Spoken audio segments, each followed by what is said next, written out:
Welcome to the channel Educational Unnati. Today we will discuss about the residence and tax liability. आज हम बात करेंगे residential status की कितने टाइप्स ऑफ रेजिडेंस होते हैं. So let's start. Residence of SSC. Residence of SSC का मतलब होता है कि जो एसएससी है वो कहाँ का रहने वाला है. The scope of the total income of an SSC along with his residential status is determined with reference to his residence in India in the previous year. जो स्कोप है टोटल इनकम का एसएससी के उसके residential status के साथ वो determine करा जा सकता है रेफरेंस में कि वो रेजिडेंस इंडिया का है प्रीवियस ईयर में. Residence and citizenship are two different aspects. Residence और सिटीजनशिप दो डिफरेंट एस्पेक्ट्स हैं. The incidence of tax has nothing to do with citizenship. Income tax का सिटीजनशिप से कोई लेना देना नहीं है. डिफरेंट टाइप्स ऑफ रेजिडेंट की बात करें. On the basis of residence the एसएससीज are divided into 3 categories. Residence के बेसिस पे एसएससीज को 3 कैटेगरीज में डिवाइड करा गया है. Person who are resident in India, popularly known as ordinarily resident. Person जो कि इंडिया के रहने वाले हैं, इंडिया के रेजिडेंट हैं, उन्हें हम ऑर्डिनरीली रेजिडेंट कहते हैं. Person who are not ordinarily resident in India and person who are non resident. Types of resident can be illustrated with the help of the following chart. इस chart के through हम अच्छे से समझ सकते हैं.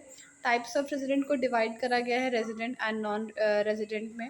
रेजिडेंट को 2 टाइप्स में डिवाइड करा गया है, ordinarily resident and not ordinarily resident.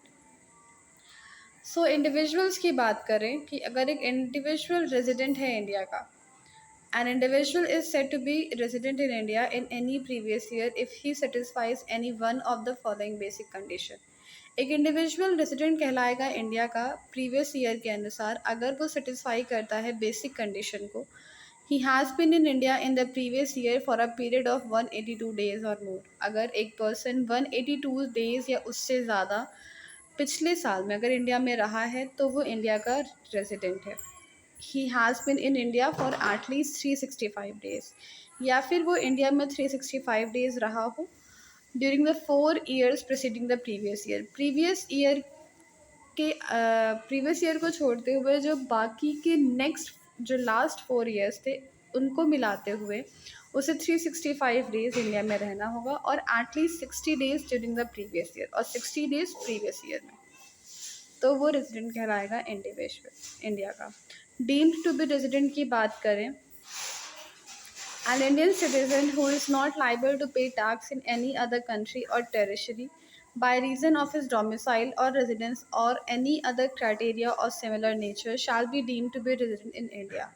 कोई भी इंडियन सिटीज़न जो कि टैक्स पे करने में लाइबल नहीं है, सक्षम नहीं है अदर कंट्री में या फिर अपनी किसी प्रॉब्लम की वजह से, तो उसे हम डीम टू बी रेजिडेंट कहते हैं. द कंडीशन जो है डीम टू बी रेजिडेंट के लिए वो अप्लाई होती है कि उसकी जो टोटल इनकम है other than income from foreign sources अगर वो एक्सीड करती है ₹15 lakh during the previous year. इसके लिए एडिशनल कंडीशंस ये हैं कि वो रेजिडेंट होना चाहिए इंडिया का 2 साल के लिए out of the 10 previous years. 10 पिछले सालों में वो 2 साल इंडिया में रहा होना चाहिए, या फिर he has been in India for at least 730 days, या फिर वो 730 दिन इंडिया में रहा हो पिछले 7 सालों में. नॉट ऑर्डिनरीली रेजिडेंट की बात करते हैं. इफ़ एन इंडिविजुअल या कोई इंडिविजुअल सेटिस्फाई करता है अबव बेसिक कंडीशंस को, या फिर बट अगर नहीं सेटिस्फाई करता है फॉर सेट 2 एडिशनल कंडीशंस को, तो वो नॉट ऑर्डिनरीली रेजिडेंट कहलाता है.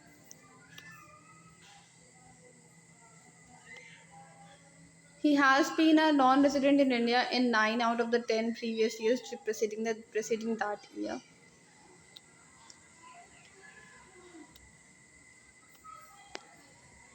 जैसे कि यहाँ पे डिवाइड करा गया है रेजिडेंशियल स्टेटस को ordinary resident, non ordinary resident and non resident में. कंडीशंस 2 तरीके की हैं, basic and additional. Basic condition कहता है कि एसएससी को इंडिया में रहना चाहिए 182 days for the previous year, या फिर एसएससी इंडिया में रह रहा हो 60 days for the previous year. In short यहाँ पे इन चीज़ों को एक्सप्लेन करा गया है एक चार्ट के थ्रू, जो कि हमने अभी ऊपर पढ़ा।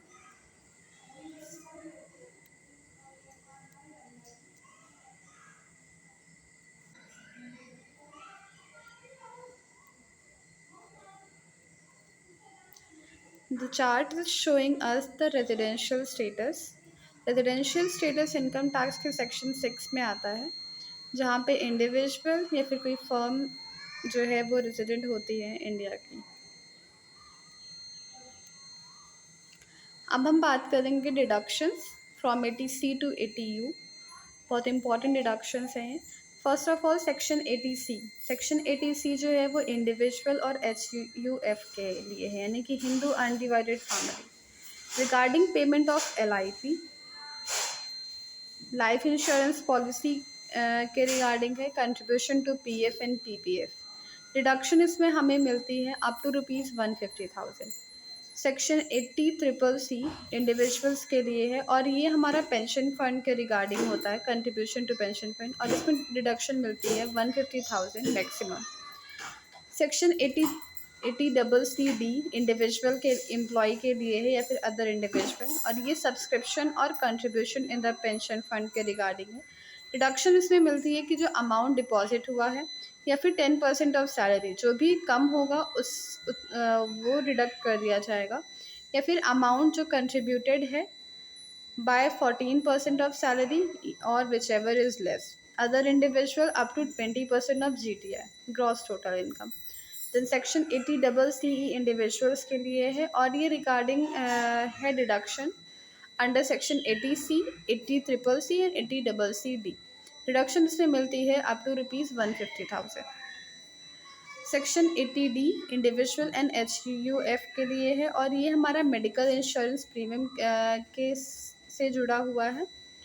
यहाँ पे हेल्थ, अगर किसी चिल्ड्रन की बात करें तो 25,000 की डिडक्शन मिलती है, पर प्लस पेरेंट्स की 25,000, या फिर कोई मेंबर है HUF का तो उसे 25,000 की छूट मिलती है, और अगर कोई सीनियर सिटीज़न है तो 50,000 की छूट मिलती है। Section 80DD individual and HUF का है, जो कि रेजिडेंट है इंडिया में, और ये हमारा expenditure on medical treatment, training and rehabilitation of a disabled dependent उससे रिगार्डिंग है। अमाउंट जो भी हमने पे करा है इस स्कीम में LIC के थ्रू या फिर कोई अदर इंश्योरर, डिडक्शन होता है डिसेबिलिटी 75,000 की, और अगर सेवर डिसेबिलिटी है तो 125,000। Section 80DD individual and HUF के लिए, जो कि रेजिडेंट है इंडिया में, ये हमारा मेडिकल ट्रीटमेंट के रिगार्डिंग होता है। डिडक्शन अमाउंट जो कि पे हुआ है ₹40,000, जो अमाउंट पे हुआ है, या फिर 40,000, विच एवर जिसमें से जो कम होगा उसे हम लेस करेंगे। और अगर सीनियर सिटीज़न के लिए तो अमाउंट पेड और 1 lakh, which ever is less. For very senior citizen, अगर बहुत ज़्यादा किसी सीनियर सिटीज़न की बात है तो अमाउंट पेड या ₹1 lakh, which ever is less. Section 80E individuals के लिए है, रिगार्डिंग है payment of interest on loan. Amount deduct होता है, अमाउंट जो पेड होगा वही इसमें डिडक्ट कर दिया जाता है। सेक्शन 80EE इंडिविजुअल्स के लिए है, regarding interest on loan taken for a residential house, deduction मिलती है up to 50,000। Section 80EE individuals के लिए है, regarding interest on loan taken for residential house, deduction मिलती है up to 150,000। Section 80EB individual के लिए है, regarding interest on loan taken for a electric vehicle, deduction मिलती है 150,000 की। 80G सारे SSCs के लिए है, रिगार्डिंग है डोनेशन के लिए, डिडक्शन मिलती है 50% की, या फिर इन सर्टेन केसेस में 100% मिलती है क्वालिफाइंग अमाउंट ऑफ डोनेशन के हिसाब से। 80GG इंडिविजुअल्स के है, regarding the expenditure on house rent in excess of 10% of total income by self employed person, deduction मिलती है मैक्सिमम 25% की, या फिर टोटल इनकम, या फिर 5,000 पर month, whichever is less. 80GGA हमारे ऑल SSCs के लिए है, regarding payment made to research association और टू अ यूनिवर्सिटी और कॉलेज एक्सेट्रा, डिडक्शन होती है 100% of the amount paid. 80GG हमारे इंडियन कंपनीज के लिए है, रिगार्डिंग जो कंट्रीब्यूशन करते हैं हम पॉलिटिकल पार्टीज को, डिडक्शन मिलती है 100%। 80GC हमारे एसएससीज के लिए है, एक्सेप्ट जो लोकल अथॉरिटी या फिर जो जुडिशियल पर्सनस हैं इंडियन कंपनी में। ये कंट्रीब्यूशन है पॉलिटिकल पार्टीज से रिगार्डिंग, डिडक्शन मिलती है 100% की। देन 80JJ किसी भी एसएससी के लिए regarding profit from the business of collecting and processing the biodegradable waste, deduction मिलती है 100% की प्रॉफिट से। 80JJ एसएससी के लिए जो कि बिजनेस में जो कि बिजनेस कर रहा हो या फिर रिक्वायर करता हो ऑडिट ऑफ अकाउंट्स, रिडक्शन मिलती है 30% of the additional wages. Section 80LA हमारे स्केड्यूल्ड बैंक के लिए है regarding income of offshore banking unit, reduction मिलती है 100% of such income for 5 assessment year. 80P जो है हमारा वो कोऑपरेटिव सोसाइटी के लिए, ये रिगार्डिंग है income of cooperative societies, reduction मिलती है 100% ऑफ इनकम फ्रॉम एक्टिविटीज़ जो कि एग्रीकल्चर, मार्केटिंग और बैंकिंग से रिलेटेड हैं, या फिर 50,000 in case of other activities, और या फिर 1 lakh in case of consumer cooperative society. 80PA हमारा profit of eligible business of producer company के रिगार्डिंग, रिडक्शन मिलती है 100% ऑफ द प्रॉफिट। 80QQ हमारा इंडिविजुअल ऑथर के लिए जो कि रेजिडेंट है इंडिया में, रिडक्शन मिलती है up to ₹3 lakh. 80RRB individual जो पेटेंटी हैं हमारे इंडिया में, रिगार्डिंग है ये रॉयल्टी के से जुड़ा हुआ, रिडक्शन मिलती है इसमें 3 लाख की। 80TTA हमारे इंडिविजुअल एंड HUF के लिए है, इस रिगार्डिंग है ये interest on savings account, reduction मिलती है 10,000 की। 80TB हमारे सीनियर सिटीजन्स के लिए है रिगार्डिंग इंटरेस्ट, रिडक्शन मिलता है 50,000 का। 80U सेक्शन हमारा रेजिडेंट इंडिविजुअल्स के लिए है और from the income of a disable person, reduction मिलती है कि डिसेबिलिटी अगर है तो 75,000 की छूट, और अगर सेवर डिसेबिलिटी है तो 1,25,000 की छूट। कुछ इंपॉर्टेंट क्वेश्चंस हैं हमारे इनकम टैक्स के। First one is capital gain क्या होता है एंड उसके टाइप्स क्या हैं और उसकी क्या डिडक्शंस हैं। देन टाइप ऑफ असेसमेंट, उसकी meaning of assessment, then deductions from 80C to 80U, return of income, assessment procedure, then unrealised rent क्या होता है, deduction of interest on loan क्या होता है, meaning of annual value, house property का question है ये। देन रेजिडेंशियल स्टेटस क्या होता है, टाइप्स ऑफ रेजिडेंट क्या होते हैं, 10 exempt income which are fully exempt. Then pension को कैसे हम कैलकुलेट करते हैं before and after the death of an SSC. फिर जितनी भी डिडक्शंस आती हैं under income from house property, clubbing of income क्या होता है, डीम्ड इनकम, रूल्स क्या होते हैं set off and carry forward के, एंड कैसे हम कैलकुलेशन करते हैं gratuity, pension, leave and salary की, एंड रेंट फ्री अकोमोडेशन की। So here by this video ends, thank you.